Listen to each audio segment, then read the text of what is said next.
پاکستان کے لوگوں کے نزدیک اگر مسلمانان پاکستان کے نزدیک اللہ کا ولی اور اللہ کا پیر ہے تو بسم اللہ الرحمن الرحیم۔ سید اقرار الحسن نے 2 دن پہلے جو ویڈیو بھیجی، اس ویڈیو بھیجنے کا مقصد یہ تھا کہ لوگوں کے سامنے اس خاتون کو لایا جا سکے جو خاتون 9 سال تک پیر حق خطیب کے آستانے پر وہ منہ سے چین نکالنے کا کرتب پرفارم کرتی رہی۔ وہ خاتون کیمرے کے سامنے آئی، اس نے تمام تر کہانی بیان کر دی۔ اب یہاں پر 2 چیزیں ہیں، ایک تو یہ کہ یہ خاتون جو بات کہہ رہی ہے یہ بالکل سچی بات ہے اور اس واقعے کی تصدیق کرنا، اور دوسری بات یہ ہے اس واقعے کی تردید کرنا کہ یہ خاتون جو بات کہہ رہی ہے وہ سچی نہیں ہے۔ تو کسی نے بھی اس خاتون کی بات کو جھوٹ نہیں کہا۔ جب اس خاتون کی بات کو جھوٹ نہیں کہا، اس کا مطلب یہ ہے کہ سب نے اس کی بات کی تصدیق کی ہے کہ یہ خاتون جو بات کہہ رہی ہے کہ میں پیر حق خطیب کے آستانے پر یہ کرتب پرفارم کرتی رہی ہوں، سب نے اس بات کی تصدیق کی ہے۔ لیکن مارکیٹ میں آنے والے چند لوگ ابھی بھی اس ویڈیو میں سید اقرار الحسن کی زبان سے ایک جملہ نکلا، اللہ کا پیر، وہ آپ سن بھی سکتے ہیں۔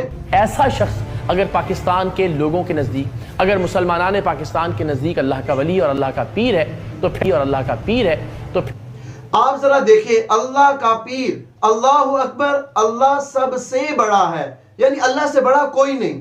جب کہا کہ اللہ کا پیر، اس کا مطلب ہے کہ اللہ سے بڑا بھی کوئی ہے، یہ کلمہ کفر ہے۔ اب یہ مولانا صاحب جھوٹ کی رٹ لگائے ہوئے ہیں کہ اقرار الحسن نے جھوٹ بولا، الا لعنت اللہ علی الکاذبین، آیت مبارکہ دکھا رہے ہیں، لعنتیں بھیج رہے ہیں۔ میں یہ مولانا صاحب سے پوچھنا چاہتا ہوں کہ کیا کوئی شخص اگر کلمہ کفر کہہ دے، اگر شرکیہ کلمات کہہ دے، کیا اس کو جھوٹ کہتے ہیں؟ یہ کذب بیانی ہے۔ اسلام کا وہ تصور لوگوں کے سامنے پیش کریں جو حقیقی تصور کہلاتا ہے۔ میں آپ کو بتاتا ہوں حقیقت میں بات کیا ہے۔ جو اقرار الحسن کی زبان سے یہ الفاظ نکلے، اللہ کا پیر، اس کو کہتے ہیں سبقت لسانی۔ یہ الفاظ ارادہ نہیں نکلے، بغیر ارادے کے یہ الفاظ زبان سے نکلے، اور اس کو سبقت لسانی کہتے ہیں۔ اور سبقت لسانی میں اگر کلمہ کفر بھی زبان سے نکل جائے تو اس کا حکم یہ ہے کہ انسان کافر نہیں ہوتا، بلکہ اس کو چاہیے کہ وہ توبہ استغفار کر لے۔ اب ان مولانا صاحب نے اقرار الحسن کے اوپر کفر کا فتویٰ نہیں لگایا، کیونکہ اسے پتا تھا کہ اگر میں اقرار الحسن پر کفر کا فتویٰ لگاؤں گا تو یہ کفر میری طرف واپس لوٹ آئے گا، کیونکہ وہ یہ مسئلہ بھی جانتے ہیں کہ کسی مسلمان کو کافر کہنا گویا کہ خود کو کافر بنانا ہے۔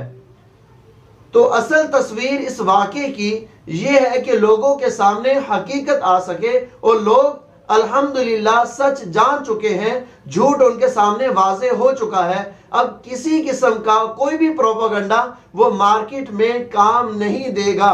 آپ چاہے جتنا بھی اس کا رخ پلٹنے کی کوشش کریں، اس کا رخ پلٹا نہیں جا سکتا، کیونکہ سچ وہ غالب آ کر رہتا ہے، حق غالب آ کر کے رہتا ہے۔